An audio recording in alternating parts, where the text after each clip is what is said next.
So in this video, I'm going to talk about the components of fibrous connective tissue, but more specifically, the cells that make up fibrous connective tissue. And so in general, fibrous connective tissue is made up of 6 types of cells. The first type that we're going to talk about are fibroblasts. And so for anatomy and physiology, generally when you have something ending in blasts usually refers to making of something. And so fibroblasts produce fibers and ground substance. And one thing I forgot to mention when I began this video was fibrous connective tissue is the most diverse type of connective tissue. But anyway, back to the 6 types of cells. So fibroblasts is one of them. They produce fibers and ground substance. And so the fibers are either collagen or elastic fibers or reticular fibers, which we'll talk about in a future video. And ground substance is just kind of a gelatinous type of thing that's made up of glycoproteins and other stuff, which we'll talk about in a future video. And the next type of cell we're going to talk about are macrophages. And so it's important to remember that macrophages are not only found in fibrous connective tissue, but they're just large phagocytic cells, which means that they will engulf stuff and essentially like eat stuff, and they'll just destroy anything that your body doesn't need, such as foreign material, and it pretty much protects your bodies. So those are macrophages. They phagocytize foreign material. The next type of cell we're going to talk about are leukocytes, which are also known as white blood cells. So these cells enter from the blood.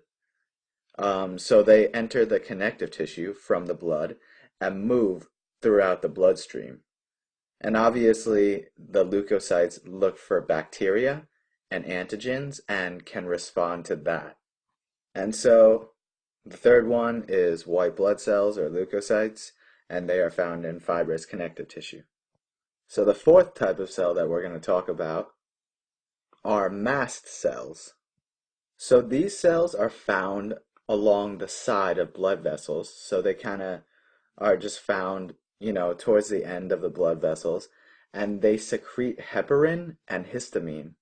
And heparin is an important anticoagulant, which means that it helps reduce the ability of blood to clot.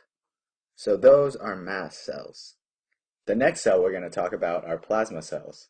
And there isn't too much to it, but the plasma cells make antibodies, which help your immune system and your body essentially keep yourself healthy. So for plasma cells, there wasn't too much to talk about. Finally, the last cell we're going to talk about, adipocytes. So these cells store triglycerides, which are just fat molecules. So triglycerides are fat molecules.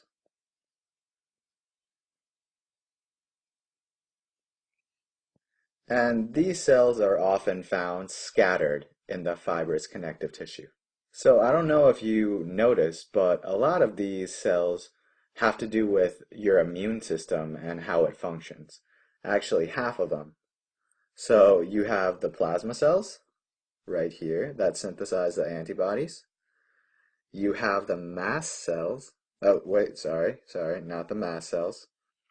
The white blood cells, which are the leukocytes that help with your immune system, and finally the macrophages. And so half of these are related to your immune system function. And so that pretty much sums it up for the cells that make up fibrous connective tissue. And I hope this video helped you. If it did, please give it a like and share it with your friends.